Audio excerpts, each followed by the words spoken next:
This is Python's Paradise. This is your host, Greg Gilbert, aka the Python Hyena, straight out of Fredericton, New Brunswick, Canada. And here we are, August 3rd, 2021.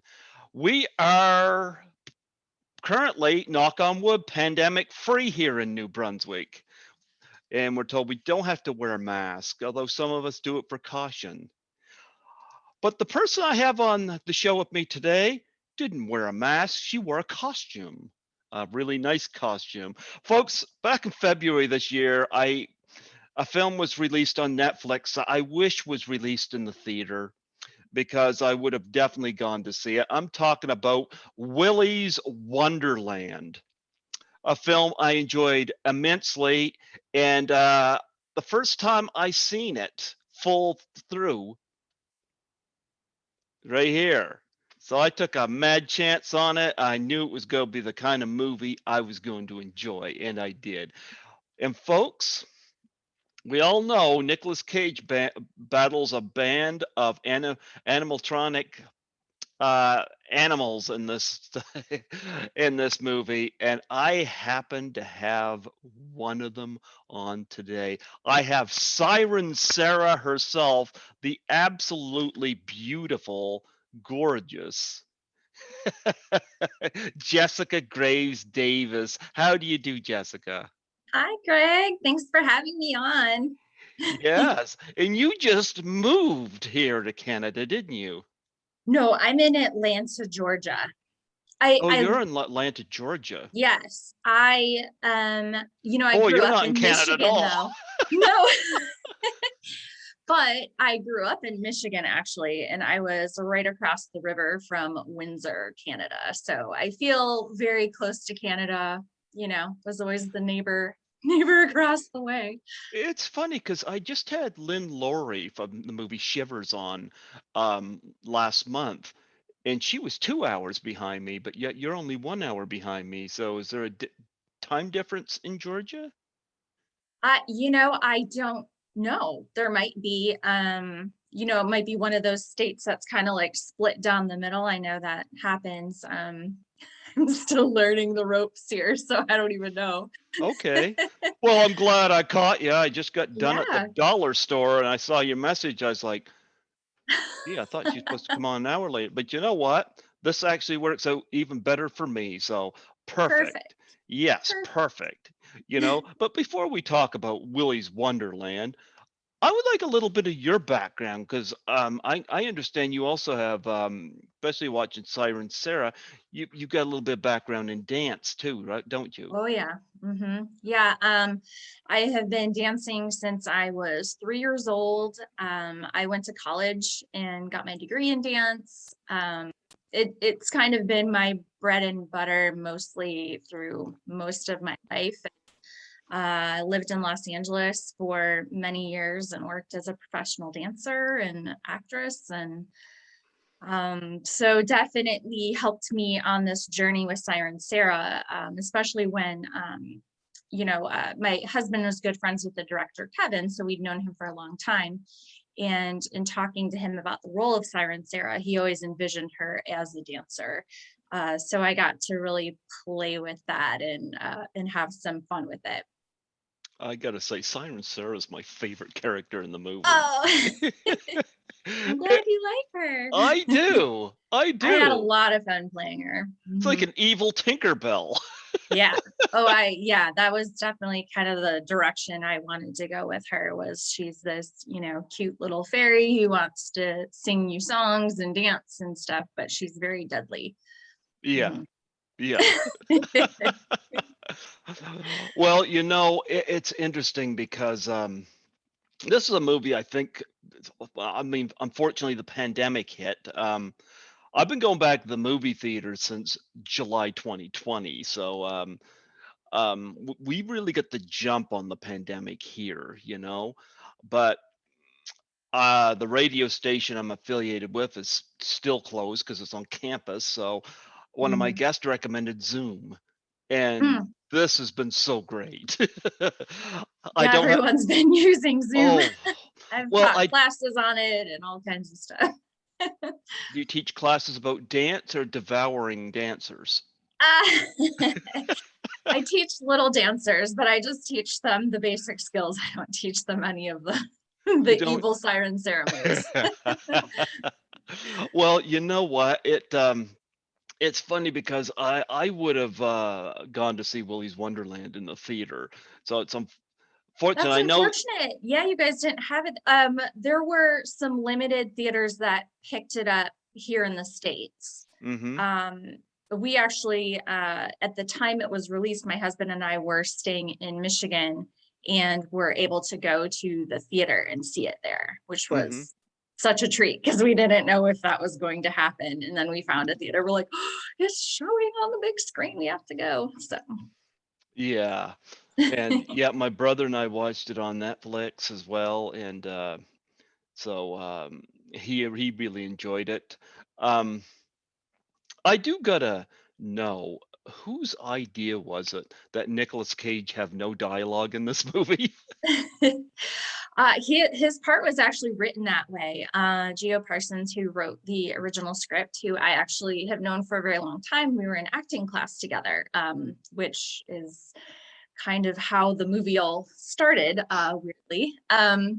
But he wrote the janitor to have no lines. I'm not, I think I've heard him say that the reason for that was like back when he originally wrote it, it was going to be like a really low budget independent movie and he was going to play the janitor and didn't want to have any dialogue. I probably messed up that story. Sorry, Gio. But so I think that was like one of the reasons why the janitor didn't have any dialogue. But it made his character like so interesting because you like, who is this guy? Where did he come from? You know, and he just comes in here and saves the day and never says a word. Well, Nicolas Cage used to be in a lot of big budget films, but I think he's gained a lot more of a following being in movies like Willy's Wonderland, Mandy, and movies like that. I think Nicolas Cage, I don't understand why he doesn't do the convention scene because I would think he'd be a big hit at something like that. Oh, I'm sure he would. Yeah. Yeah. I mean, you know, I think every performer's down their own path as far as like, you know, um, how involved you want to get with your fan base, you know. Mm-hmm. You know, he's such a nice guy. I don't know. I don't know why he doesn't do it, but yeah, I mean, he has tons of fans out there. I'm sure they would love to meet him. Sure. Have you done the convention scene yet? I have not. No. Mm-mm. No, I a think lot of I think they're just kind of getting back up and running. Actually, I think Atlanta just had their Comic-Con or is having it coming up or something. I know San Diego did it virtually. So um, you know, we talked about when the movie was going to come out, they had talked about potentially doing the Comic-Con scene and then the pandemic hit and that all changed. So you know, I don't know if at one point we would get to do it. That would be really fun. I think it'd be really fun to like get as many of the cast together again and go meet some fans. yeah. I Mhm. do ask this question of everybody though. What's the strangest thing you've ever been asked to sign? Gosh. Um, oh goodness, I don't know. I don't know that I've ever been asked to sign anything weird. Okay. Nothing's coming to mind. A lot of like programs or posters, you know, headshots, stuff like nothing. Yeah, I can't think of anything weird that I've been asked to sign. You haven't had your name But I tattooed on haven't been at somebody Comic-Con with Willy's, so I mean, who knows? yet. Well, you play Siren Sara, who's among the 8 of these demonic animatronics. And I really like Siren Sara. Talk about how you went into this role. Did you have any pre-notions how you wanted to play her? Uh, yes. So this is kind of a funny story. Okay. Um, because my husband was a producer, I was very close to this project for years. I mean, we found the original script back in 2016, so it's been a part of our lives for a long time. And my husband and I, we like to go to tracks and run and walk and whatever. And I was listening to some Lil Kim. I don't know why, it was just playing, and I was like, I have this really interesting idea for Siren, Sara. Do you think Kevin would be open to hearing it? But at the time, I wasn't like planning on playing that role at all. But that's kind of how that conversation got started. And then with Kevin wanting a dancer, and with how the creature builds needed to happen, and they needed to like cast Siren Sara really fast because I had to do a life cast so they could get started on her mask. So it just kind of ended up falling in front of me, the role. But it was a really great opportunity for me to get really creative with her. And I did a lot of research on sirens. I mean, it's her name, she's a siren. So I did a lot of research on that, and I wanted her to be, yeah, that's kind of like evil Tinkerbell, but I came up with like a whole backstory for her, and how she came to Willy's. And I mean, that was just all for me and my character work. And you know, why she has preferences for certain kills that she does, she has a type. So I put all of that work into developing her character. So I hope some of it came across. Oh, I think you were great. As I was saying before we started recording, I thought Siren Sara was a CGI character. That like when I found out there was an actual dancer playing her, I was like, holy cow, and then I was thrilled to get in touch with you. This is great. Well, thanks for reaching out. I mean, Yeah. yeah, I love to get to talk about the film and playing Siren Sara. Yeah, now to be fair, there are a couple points that she is CGI, just because I couldn't do stuff like climb up a wall backwards and Why that. not? But we did try to do most of the things with her practically. All of her signature takedown moves with the cartwheels and everything, that was all practical. So you did But all that? I did do all that, Oh, yeah. wow.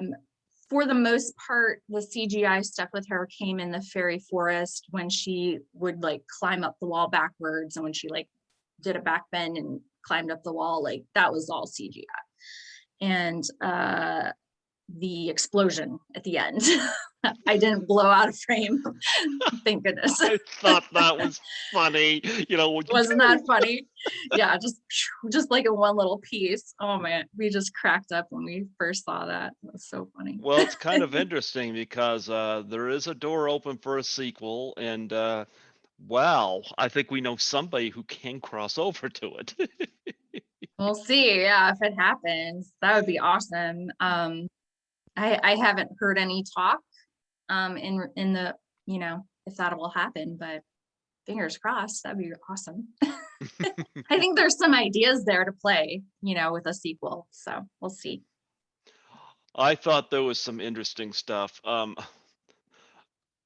There was a sequence where they talked about the backstory and where all the kids are being devoured by the. Mhm. They have this one moment, and I laughed at it because boy, this totally backfired. Where the kid comes up and tries to feel up Siren Sara, and her face contorts. I'm glad you thought that was funny. I hated that line.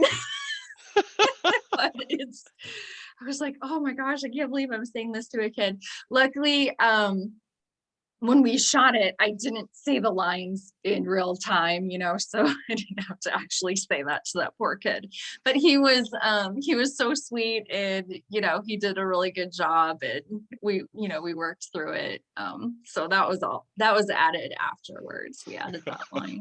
You got a kick out of I'm glad you did. I think it shocks everybody because no one's expecting that to happen. Yeah. Yeah. And of course, you have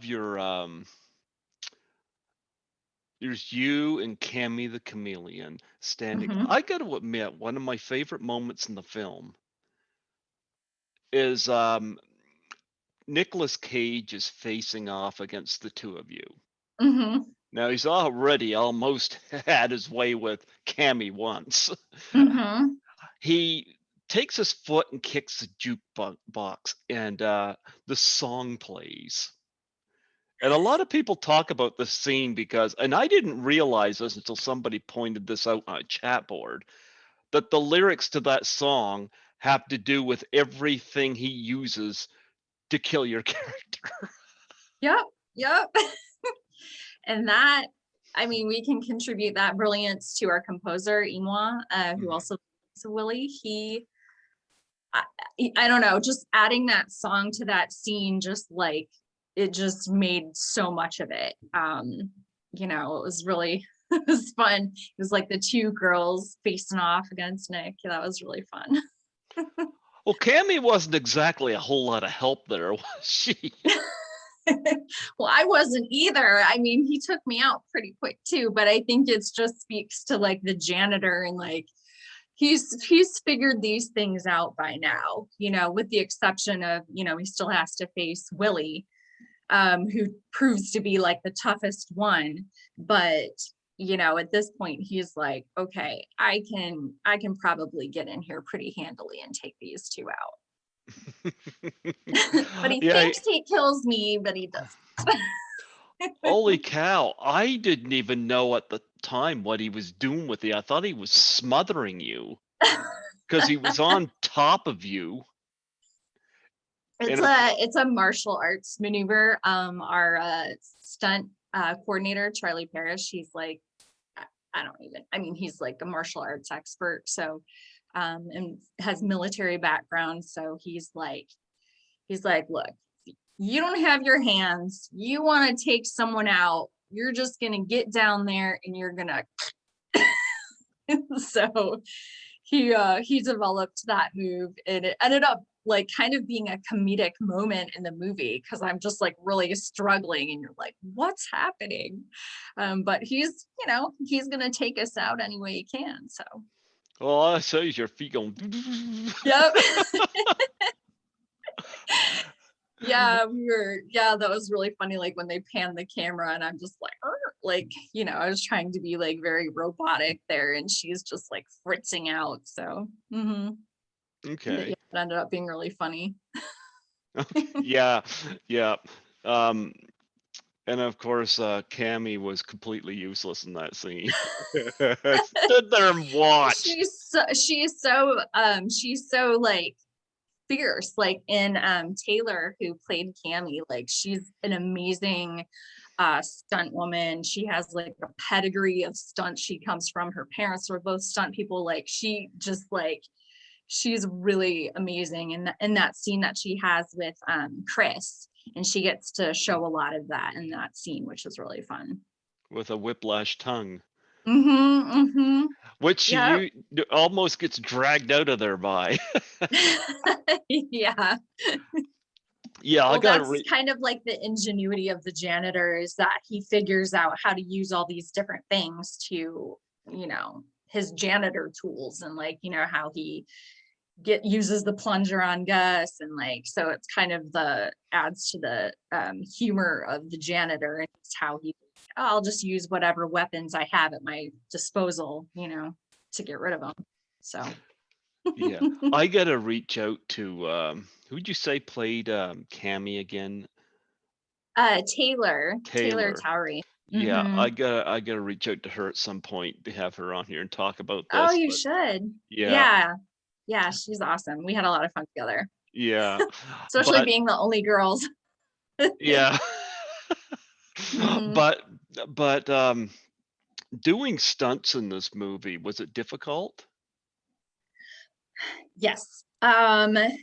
Mostly because of the costumes. Now my character probably had it the easiest, I think.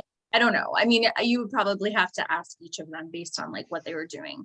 But because I didn't have a full body suit on, I had more mobility because she just had, it was like a full body leotard that she was wearing. So I could like, I had a lot more freedom in my movement. I didn't have a whole lot of visibility with the mask, which caused, some, just had to be careful.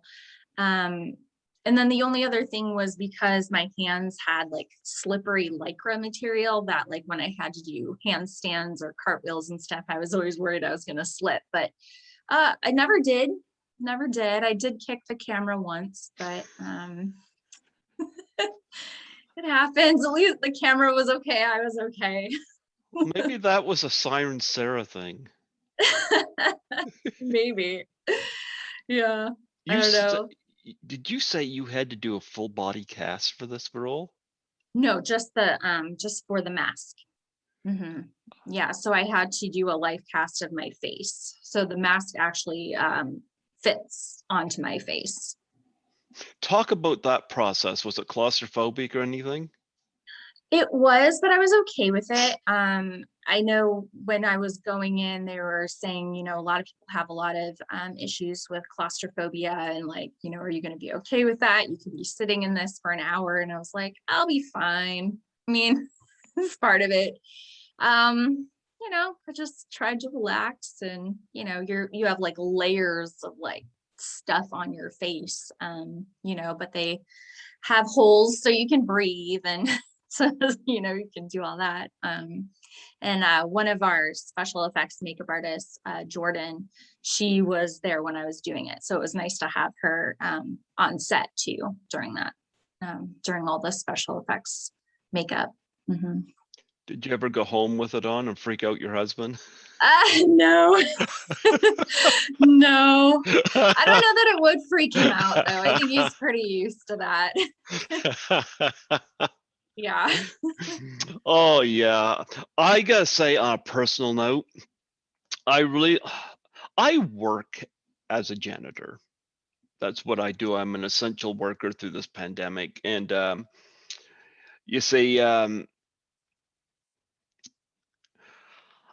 it's funny seeing because people in that line of work, I mean, that's what I do for money. It's not something I wanted to make a career out of, but it's just something I do for money. And I know a few years ago, I was so ticked off when I heard the story of Justin Bieber urinating in somebody's mop bucket and laughing about it along with his friends. This I might did have not know been, that happened. I don't know how long ago it was, but I wasn't happy about it. And it's like, it's easy to look down on somebody with that because it's not glamorous work. So when I see Nicolas Cage in this role, I'm like, yes. Yes, I love that. Oh, that's awesome. So you like really connected with his character. That's really I awesome. haven't assaulted anybody, but boy, the thoughts crossed my mind a few times when it. Yeah, if you ever go work at like Chuck E. Cheese or something, you're looking at, hmm. I had to. I was filling in for somebody one night, and it was there was a snowstorm going on outside, and I was at this call center, and there were specific times I had to go into the washrooms to do them. So you put the sign up on the door. There was somebody in the men's washroom, so I waited. They come out. I took my card in. I had the sign on the door, and then somebody else comes in. And I found that so disrespectful. So I was like, you know what? It's ice pellets outside. Screw it. I took my cart, packed it away, and went home. It's like I'm not going to be walked all over by these people Oh who gosh, think, no. yeah. And there are people out there like that. I think people in that line of work should be paid more than they are, you I know? agree. Yep, because they put up with a lot. And I remember I get off work. A lot of times I work back shift, and I like it because there's nobody around, Hmm. you know? And kind of like Nick Cage in this movie, working the back shift. Anyway, I remember one morning I get off work, and I went up to a coffee shop, and as the guy was getting my coffee ready, I was just kind of chit chatting with him and told him, we're talking about the pandemic. And I said, yeah, I know, we got to wear these masks. And I was telling him what I do. And he was like, oh my goodness. He says, this coffee's on the house. He said, you guys don't get enough credit for what you guys do.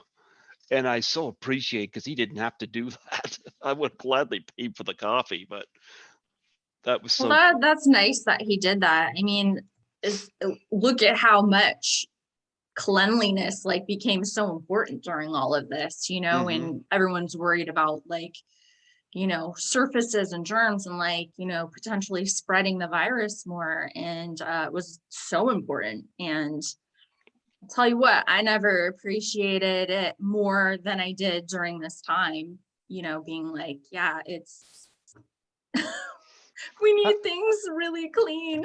So it's awesome. Of course, I mean, your job is very, very important, and especially right now. Hmm. Yeah. So I related Nicolas Cage being a champion janitor, but He's just trying to do his job, and these things keep attacking him. And he's like, "Look, I got to get my car back. I'm just, come on." it's funny because I knew somebody who did not like the movie, and he talked to me Happens. about why. Well, here's the thing. I gave him a bigger insight into his criticisms because he didn't understand Nicolas Mm, Cage destroying these things and then just going back to work. And I said, "Look, that's part of the joke. He's yep. there to do a job. Mm-hmm. He's there to do a job, Mm-hmm. you know? So Yeah, yes, he's going absolutely. back to work." Now, in reality, somebody would probably react differently, but this is not real. This is a movie. He's there to do a job. He's going back to work. Yeah. And Yeah. he He never wants his car back. hmm He and the guy I was talking to gained he said, I'm gonna go back and look at it again because I never thought of it that way, you know? But I totally Love that. got it. Yeah. Yeah. That's But awesome. yeah. So You know, when we set out to make this movie, we knew it was not a movie for everybody. It's it's just all meant to be fun. There's no deeper meaning. It's supposed to be a good time. And I um had it. yeah, you get scared, you laugh, you're like, what is happening? What's going on? But there's like lots of fun throwbacks to like, anyone who grew up in the 80s and 90s going to places like this. I always kind of had that fear of the animatronics as a kid, and you're like watching them and then they'll move and then they stop, and you're just like trying to figure out what's going on. And my husband said that he used to like peek under the curtain, like when, they're done with their show, to see like, are they moving back there? So it's just all playing into that, kind of that fear as a kid. Were all the animatronics, were they all people in costume? Yeah. Yes, except for Ozzy was a puppet. Why, nobody It had a neck that thin? No, no. It BJ and Samantha were the puppeteers for Ozzy, and they did such an amazing job. They had to be in full green suits so that they could be you know pulled out during the visual effects. But like Ozzy was such a cool puppet. It was really sad because he was like the first one to go, and because the way we needed to shoot with the animatronics is we didn't have multiple suits. We had one suit. So we kind of had to go in order of how they got taken out, because they, you know, at first they're all shiny and new when we see them in the flashbacks, and then they get progressively dirtier and more beat up. And so we pretty much had to shoot in order for the most part. You know, but like when Ozzy, this such a cool puppet, was destroyed, like, you know, the first one, we were like, oh, Ozzy. He was my buddy on the stage because we were like right next to each other. So. Yeah, Ozzy goes first, and then we got Gus the gorilla in the washroom, who's Mhm. taken out American History X style on a urinal. Yeah. Oh yeah, that was such a cool suit. Like the way they had designed it, kind of all did all the creature designs, and like the way the movement was designed. So he actually, like, you know, he looked like a gorilla, and like the way his arms moved, and he'd thump his chest, and it was awesome. Yeah, and Nicolas Cage cleans this place up, and then he has to clean it again. And I like it how he always has to go in there and grab a new shirt. Yeah. It Yeah, was I think it was kind of like an OCD thing with his character, that they kind of put in there, is like he was very obsessive about the cleanliness and being clean. So that's kind of how that developed. And you see a lot of his like OCD stuff with like the pinball machine, and just like how yeah, meticulous he is with it. And yeah. mhm. And then that after that, two of them go, and then the kids end up in there. And before we talk about kid, we'll talk about the rest of the animal threat, because Nighty Night is not only does he make the first kill, but he becomes the next one gone. Sword gets used Yes. against him. Yeah, exactly. Yeah, that was such a cool costume.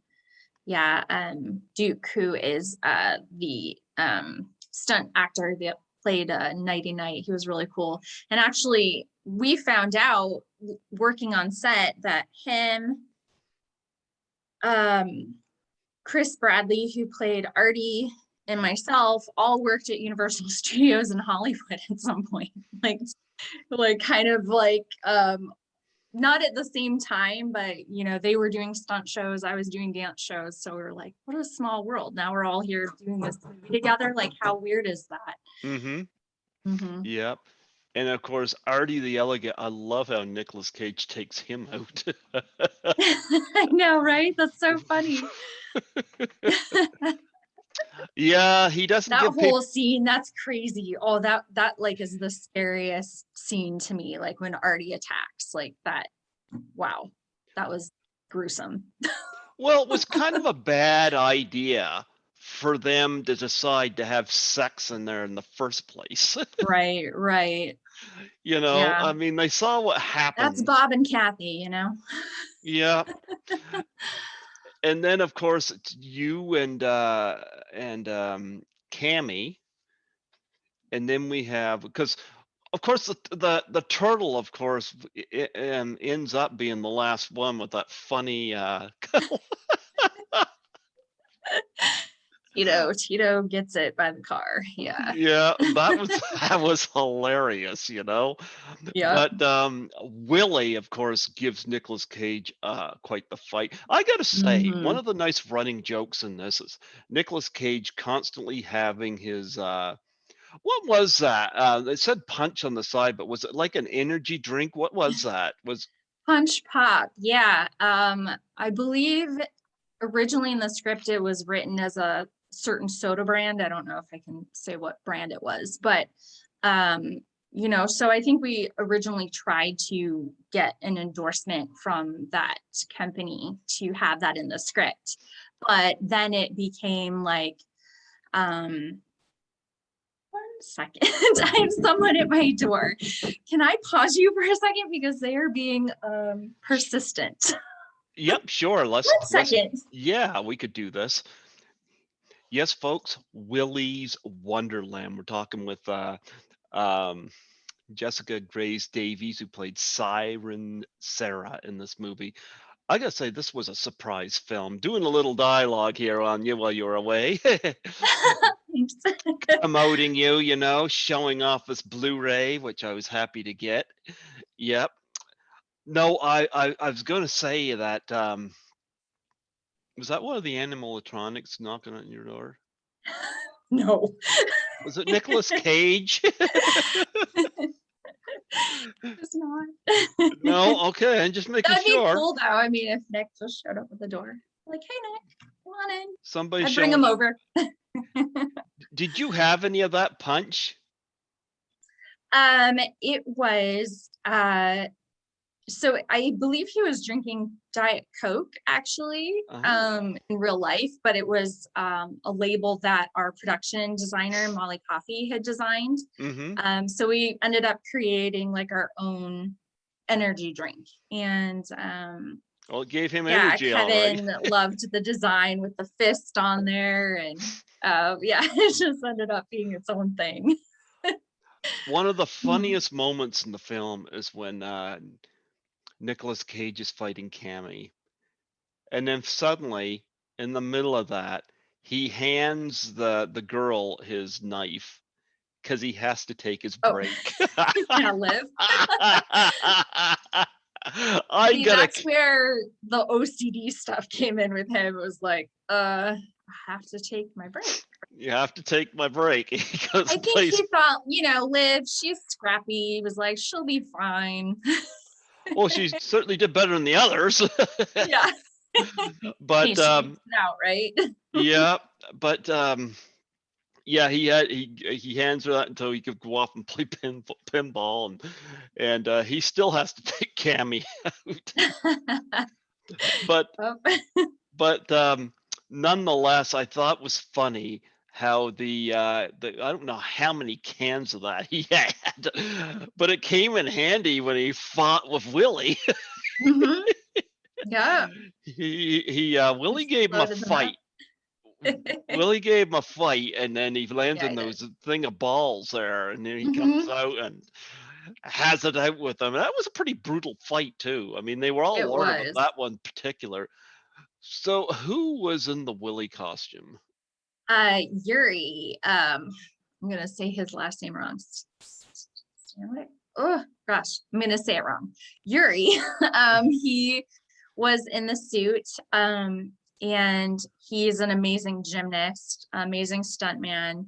And Yuri was very helpful to me, helping me with some of the gymnastics too that I had for my role.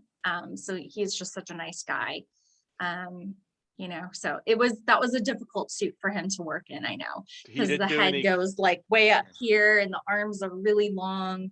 Uh, so he did such an awesome job being in that suit. Yeah, he was the head honcho of the. Yep. He was the leader. Yeah, and I noticed that Grant Kramer is in this movie too, from Killer Clowns from Outer Space. Hmm. Yep, he sure is. What was it like working with him? Grant is he was also one of the main producers on the project as well. I don't know if you knew that. So him and my husband worked very closely together for quite a while, getting the movie off the ground. And that kind of came about towards the end, having Grant go in there and play this, Jerry Robert Willis, and it was just kind of like fun to have him in there because of his Killer Clowns following. And he was so creepy in the movie. Like he gets this like smile on his face, and you're just like, ooh. So are we gonna see a Killer Clowns versus Willy's Wonderland crossover? Oh man, that'd be crazy. That would be crazy.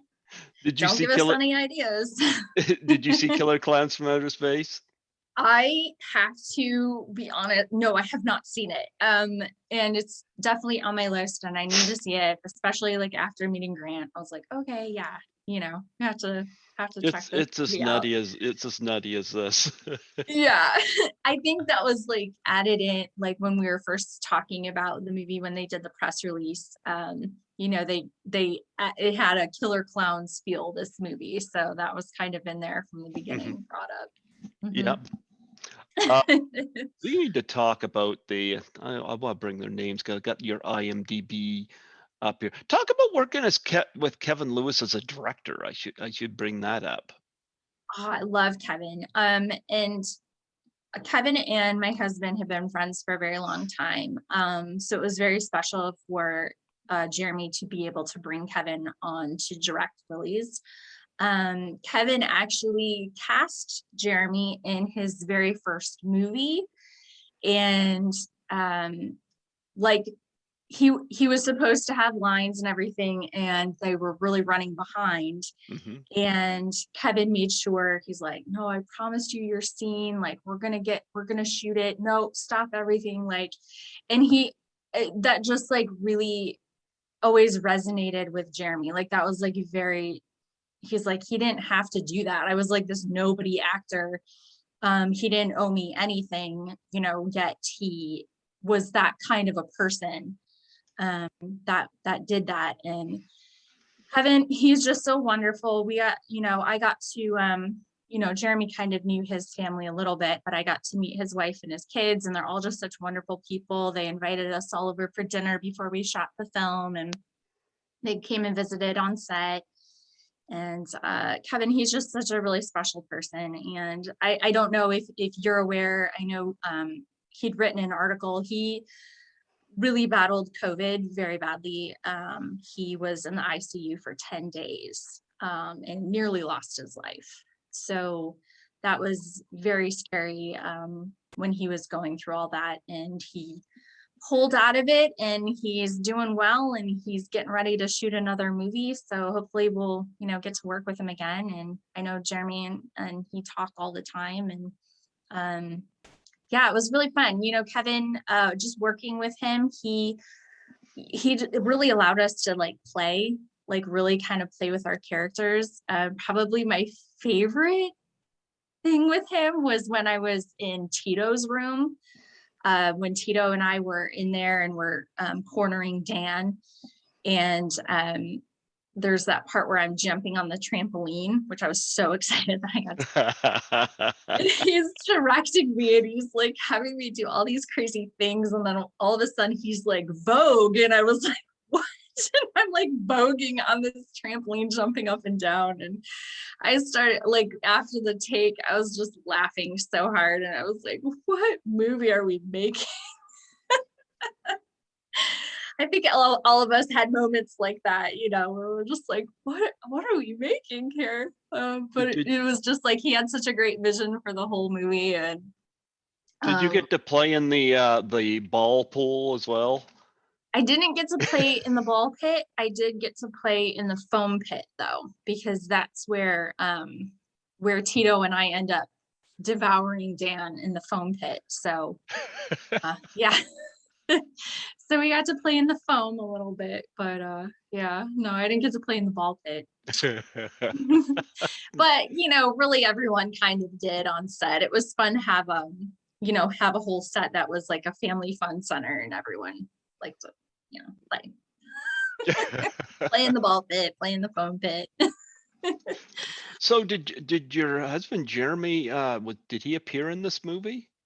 No, he didn't. No, he just Okay. wanted to focus on producing. Okay, because I wasn't familiar that he had done other movies. Mm-hmm. Yeah. Okay. So they got to put you in more movies? They You know, better. always always trying. So yeah.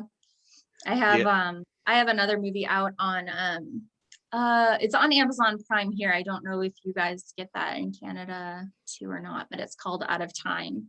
It's a sci-fi movie, and I play an alien.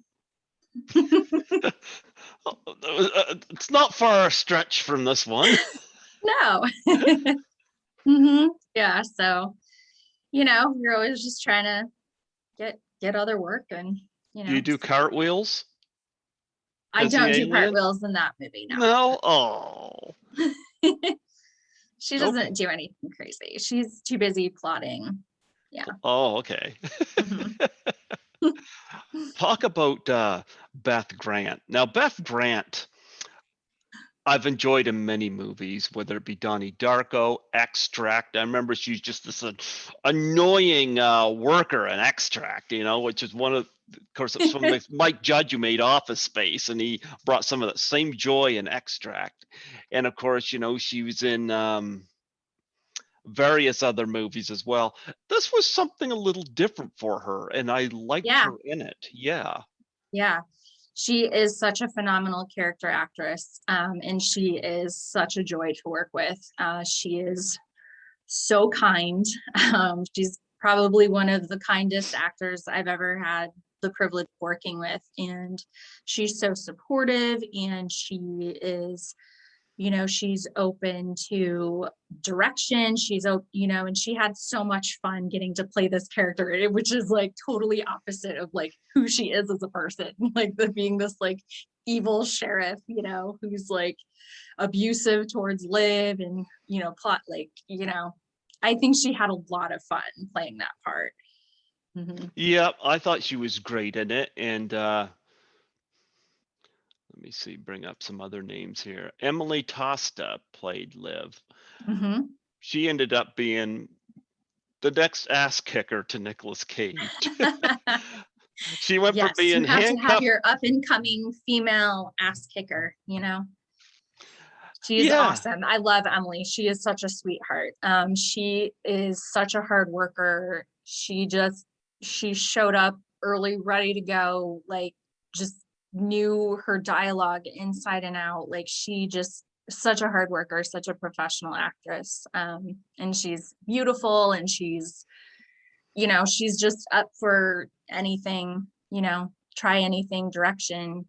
She was really fun. And we had a lot of fun working together in the fairy forest. Got to mess around with her. Mhm. Yeah, she was a tough cookie, especially when Nicolas Cage had to go on his break. Mhm. Absolutely. And then we Hmm. got Chris Warner and Rick Ritz. Rick Uh, Wrights. Hmm. Rights, okay. Hmm. Playing a couple of cynical characters in the movie. Yeah, Chris Warner, I've actually known for quite a long time. He's a really good friend of my husband's, and they worked together on a movie called SEAL Team 6, and that's when they met. And Chris was just, Jeremy's like, he's just perfect for Jed Love. So, had himself on tape and auditioned for the role. And I mean, he just nailed it. He just got it. I think Chris is from Texas, and he's like, I get this guy. Yeah. And Rick was awesome. He came in last minute. Tex was, I believe, the last role that was cast. Um, I think he got cast like the day before filming, and he just came in and like rocked it. And that was awesome. Like true professional. Yeah. Now And we they were got so fun together. They had such great chemistry together, and they just had a lot of fun. Yeah, they thought they got away, but you fixed that. She was waiting. He was waiting. I love it when you just see the her tear out of the garbage Hmm. bag, and Yep. yeah, that was great. That was great. Um, we gotta talk about the I mean the young cast in the movie. Kaylee Cowan, I've tried to get on here before, and talk about people who find the worst place to get intimate, especially after they watch one of their friends get stabbed. Talk about Oh, poor Bob and decision Kathy. making. Poor decision making. Those two. I mean, I think that's like why their friends are always fight, like, oh, Bob and Kathy, like, they're their own thing. They're like, they're in their own little world. They're like, they're not scared really. They're just kind of like, oh, this place is not really that bad. They're so funny. But I feel like we got so lucky with such a great cast of young actors. Some of them, this was like their first movie, and they just were awesome. They brought so much life to the characters, and they had such a fun dynamic. They would like get together and like rehearse out on their own time, and they were like, I just think we got really lucky with like really good actors, good people, who just really, I don't know, they had so much fun and they really brought life to those characters, I thought. Do you think we're going to see a sequel to this movie? I don't know. I really hope so. That would be really fun. I know people that are like really big fans of the movie have been asking, when is the second one coming out? We're like, we just released this one. Like I think with a movie like Willy's, sequels are always a possibility, but also the producers, the director, like didn't know how it would be received. Like either people are going to love it or people are going to be like, what did we just watch? And we're so glad that so many people loved it and that they just really got it, and had fun with it and want to see more. So that says a lot. So hopefully we'll see a sequel. I don't know. Well, what are you allowed to tell us about Out of Time? Oh, I mean, it's out right now. Oh, So is it? Okay. yeah, that is the director for Out of Time is Matt Handy. He's Mm-hmm. actually Canadian. He's from Ah, Toronto. Hmm. one of my favorite places. Yeah. And I started working with Matt on some of his student projects back when he was at AFI Film School. And so I've always loved working with him, and he was shooting this film, and it was a very interesting way that it was filmed. It was filmed very low budget, very guerrilla style. So it's really cool to see that it's doing well. Considering that, like, oh my gosh, like just going to locations in Los Angeles and just being like, okay, let's film here. you know so it's just fun, but it ended up like it worked for that style of film. It worked for the vision that he had for the film, and it's really fun. It's a really fun movie about encompassing time travel and aliens and all kinds of stuff, so it's really fun. Okay. Well, I noticed some other credits you have here. You play a lot of dancers. Dave made a mage, you're a shadow Mhm. dancer, and ETXR, you're a dancer in that. People Yep. take great advantage of your talent as a dancer. Yeah, I mean that's all part of it. In LA, you're always audition. If you're a dancer, you're always auditioning for film, television, commercials. The Tomb, you're You a know. club performer. Mm-hmm. You want Oh to yeah, talk, and you got a lot of short films. There's any of yeah, these that lots of stand? shorts. Any of these you want to talk about in detail? Well, Dave Made a Maze is definitely out there for people to see. The director, Bill Watterson, he and I worked together on a horror film many years ago called Chiseled, which I believe only sold in a couple of countries. It was a very low budget horror movie, but that's like where we first met and kind of just kept in contact. And he was directing this really cool movie, which if you haven't seen it, I recommend. If you like Willy's, you'll probably like Dave Made a Maze. Because it's this guy, Dave, who builds a cardboard maze in his Mm-hmm. living room, and it's just a cardboard box. He goes inside and it ends up being like this elaborate cardboard maze. And if you're into set design, production design, anything like that, it's like such a cool set that they constructed. Um, Okay.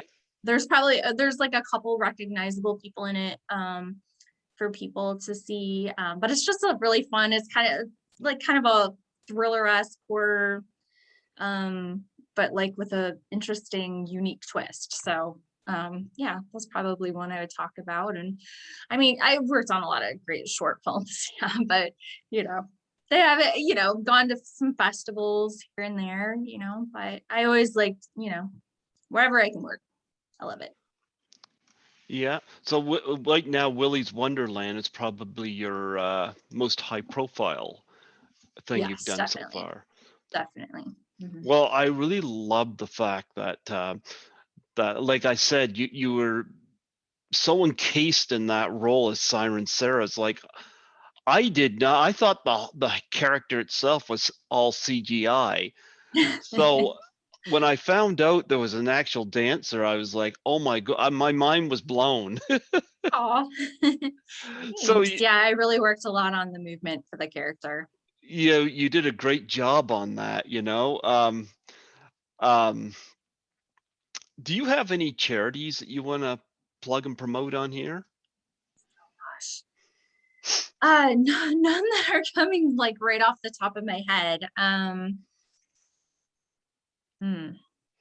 Yeah, I don't like I mean I am a charitable person. I Mhm. donate regularly, but I don't have any that I personally am affiliated with and work with directly. I should throw a charity challenge out to you and Jeremy Okay. because you sound like you got a good sense of humor for this. I've thrown this out to many of my guests before, and I've had many of them do it, and it doesn't involve money. And what I generally do is I'll pitch this out, and then if you have a charity that you want me to donate to, I'll do that in return for it. Okay. After the Ice Bucket Challenge was a big hit, Hmm. we sadly lost Robin Williams, and another charity came up for suicide and depression awareness called the Doubtfire Face Challenge. And it involves taking a pie in the face and you nominate three people. Okay. And I thought, I should pitch this out to you and Jeremy, and you guys can nominate three people in the industry. Okay. Are you two? Would you two be up for that? Sure. Yeah, sure. Yeah, I have pitched out. I've done it twice. I did it with my friend Lisa Langlois from the movie Class of 1984, who invited me to my first con to assist her. I did one with her, and she did one with her son. Nancy McLaughlin, who was in Friday the 13th, Part 6, Jason Lives, did it in front of props from the movie. That's fun. And Sandy Johnson, who played Judith Myers in the original Halloween, Hmm. her husband was dressed up as Michael Myers. Oh my gosh, that's So funny. some people have been pretty creative with it, We have to be creative with it. Okay. Yeah. Well, I'm just teasing you.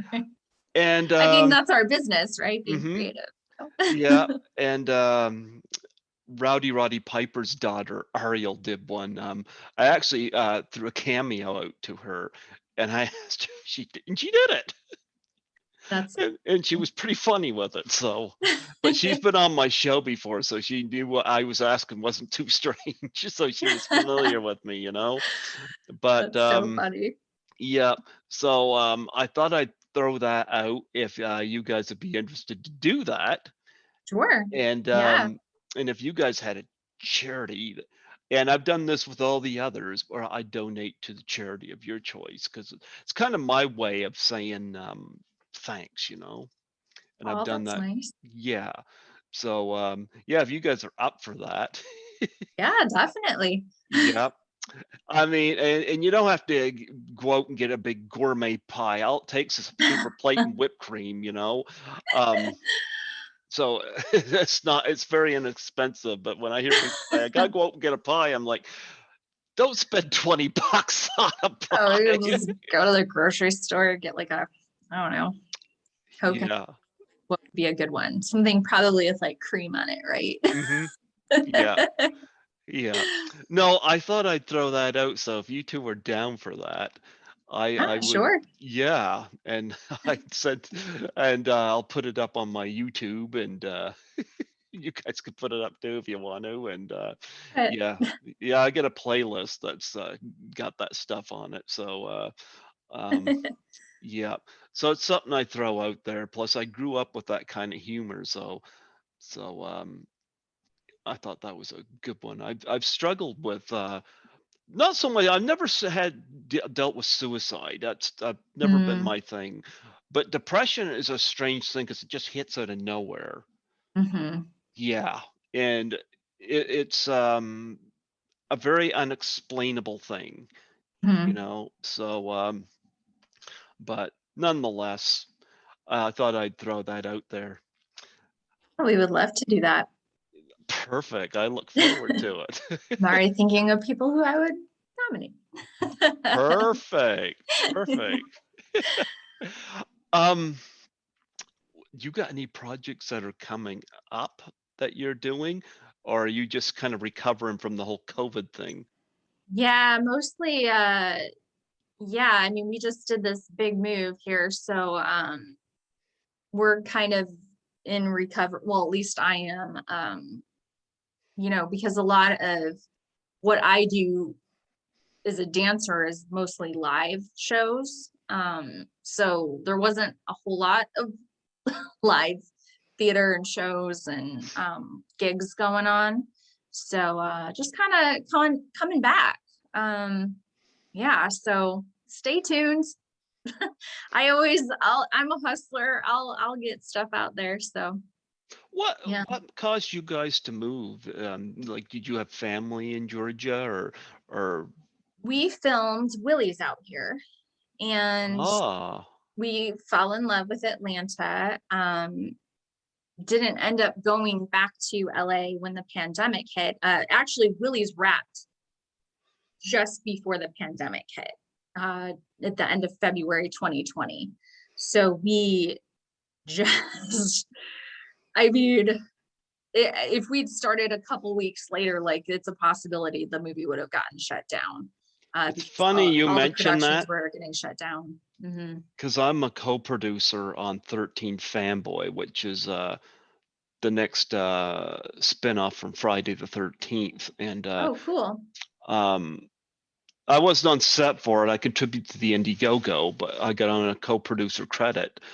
But Debbie Sue Voorhees, who directed it in New Mexico, just got it wrapped, just got it all shot before lockdown. So she spent all lockdown just doing editing and stuff like that. Mm-hmm. She was very lucky on that. So So it lucky. That I was our story too. So lucky. Yeah, all of post production was done remotely. No one was meeting up in the editing bay. Nobody. It was, yeah. It made the process a little bit longer, than was originally intended, but it got done, thankfully, and we have it. So. Mhm. yeah. Do you have a Willy's Wonderland face mask? I do actually. Do you? It's buried somewhere, but we found some on Amazon and we're like, oh, we have to buy them. We haven't worn them. We're just keeping them because we're like, we have to buy it because it kind of just speaks to the time that all of this was happening in our lives and taking place. So, Siren on it? yes. Hmm. Yep, she is. So yeah, yeah, it's I don't know if you saw the UK DVD cover is the janitor Willy and Siren, and that's the photo that's on the mask that we got. Love it. Siren's my favorite. Aw, thanks. Yeah, Siren's my favorite. I You're take just it. saying that. Actually, Siren was my favorite, definitely. But take it was probably CGI when she opened her mouth and it was all dripping all that black stuff, huh? It so some of that was practical and some of that was CGI. We did do that practically. They had this our special effects team had some slime type of stuff that they put all over the teeth. So then when I opened it, it was like dripping. It looked really gross.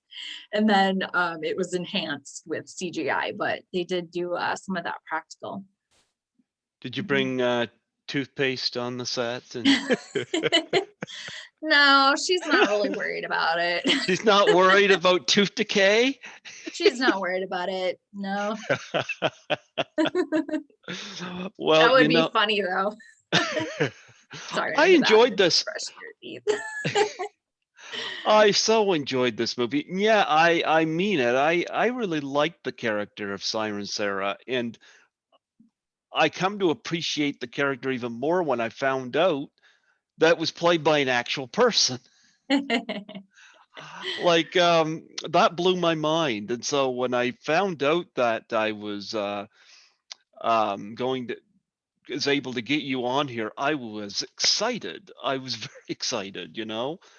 And I Well, didn't thank even you for having me. I mean, I had such a great time. hmm This is so fun. I love talking about the movie. It's so fun.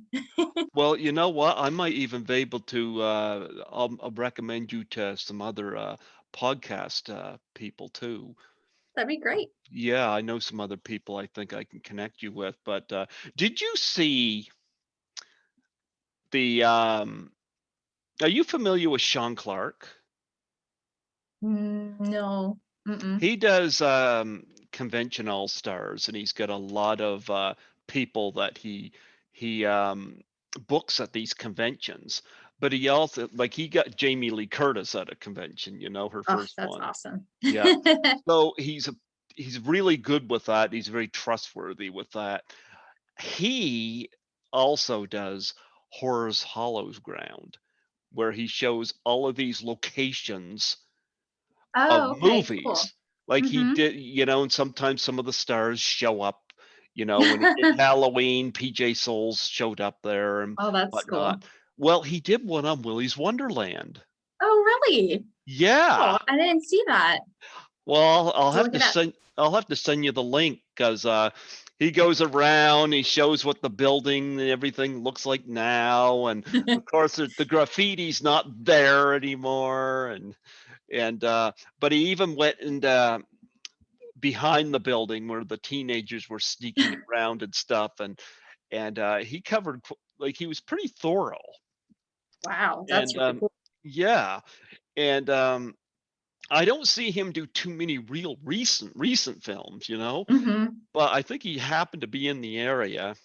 Okay. You thought he's gonna do Willy's Wonderland, you know, and It's good while some of that stuff is still there. I mean, I don't know if it'll stay. That building's like been abandoned for a while, I think. I think it was an old bowling alley. yeah, Mm-hmm. you and your husband should renovate it, make it Siren Sarah's dance club. Oh my gosh. You could do like Siren Sarah versus Natalie Portman as Black Swan. Oh my gosh, that would be really Wouldn't you funny. like to do that? I love her in that role. I Yeah. love her in that role too. What I should ask this too. What types of dance are you skilled at and what do you like doing best for dance? I grew up doing all dance styles, ballet, tap, Mhm. hip hop, contemporary. Um, it's changed for me over the years, just depending on like what is going on. I was always kind of more ballet oriented, which I tried to bring mostly into Willy's, was my ballet background. I do a lot of tapping now, which I hadn't done for quite a while. So it's been great to get to do that again. But I don't know. I love it all. It depends on my mood. Sometimes I feel like tapping. Sometimes I feel like, being in ballet class or whatever. But yeah, it's fun. I like it all. I used to love like Gene Kelly and Singing in the Rain and stuff like that. He's my favorite. Yeah. Did you Phenomenal. And he was a choreographer, director, producer. Like he did it all. He did it yeah. all. Did you have a favorite musical? Uh, I would say probably my favorite is My Fair Lady. Oh, good choice. Mhm. And I've seen so many movies not do that right. Mhm. Because, you know, when you look at Emma Stone and House Bunny and Rachel Lee Cook and She's All That, they do them up in these frumpy outfits, and we already know they're beautiful. Hmm. What I liked about My Fair Lady, it was not about making Audrey Hepburn beautiful. Right. It's called My Fair Lady. It's Hmm. about a change of attitudes Hmm. and Right. perspective. I thought My Fair Lady was the one Good point. time that ever worked Yeah, was with that that's a movie. really good point. Hmm. Hmm. And so that is a very good choice, you know. Yeah. She was always like my favorite, you know, I had Audrey. her son on. He was in Rome, Italy That's when so I cool. interviewed him, and he always said that she preferred to do one thing right as opposed to 10 things wrong. Mm. And that's why she took time off to raise her kids. So, I mean, just her life story. I think I think they're developing a TV show or something about her life, which mhm, that will be fascinating. You know, she had such a, you know, kind of a tragic, but then also like me. mhm, yep. You're paused on there for a minute. There you go. Says your internet's connection is unstable for some weird reason.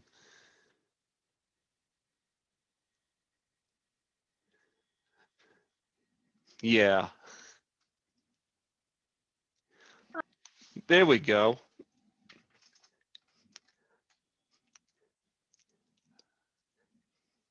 I might have. There you go. Are you fine now? I think we're fine now.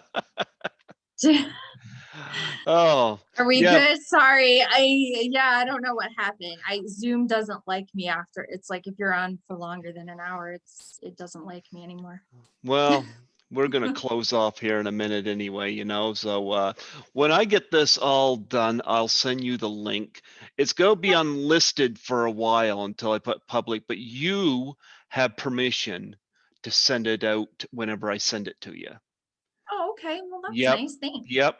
Well, my former station manager had told me never put everything up at once. She said save Hmm. some for a rainy day, and that rainy day Hmm. turned out to be COVID. Because when the pandemic hit and the station went into lockdown, I had no way to do the show until I was introduced to Zoom. So Yeah. what had happened was when lockdown happened, I had over 150 interviews in my backlog I could put up. I put up 5 public a month on YouTube. Okay. Yep. So right now, just my 2019s are public. And I had somebody ask me about that, and I said, no, I got 30 in 2020, and I got almost 80 now in Wow. 2021. I said they're just an unlisted, but when I send you the link, you could put it on Facebook, Instagram, wherever you want to put it. You have Oh, my okay. permission. Yep. You mind if I add you on Facebook? Yeah, that's fine. Okay. Absolutely. Yeah, I'm assuming you're on there. So, I am. well, I'll send you an ad, and then next year, if you got some more projects coming out, I'd love to have you back. Oh, well, thank you. Hopefully I Yeah. will. Well, That's the goal. I'll gladly have you back. And when you and Jeremy do your Doubtfire challenge, let me know. Okay. Yeah. Yep, Gladly. Gladly. absolutely. Robin Williams is both one of our favorites. So that, yeah. Yeah. Yeah. Anything else you want to plug before we close off? I don't think so. I think we've covered it. You covered it? Well, you know what? We are celebrating Willy's Wonderland, one of my favorite movies of the year. And we have Siren Sara herself, Jessica Graves Davies, on Zoom with me. I'm almost tempted to say on the phone because I'm so used to that station. Right. Yeah, yeah. Do you have any siren lines you can say to it for us? Oh, I have to work on her voice. I haven't done her voice in a while. Let's see. Like, so nice to have a girl to play with. I'm trying to think more about what did I say? Some of the stuff I just Want to see my treehouse? Do you have a tree house?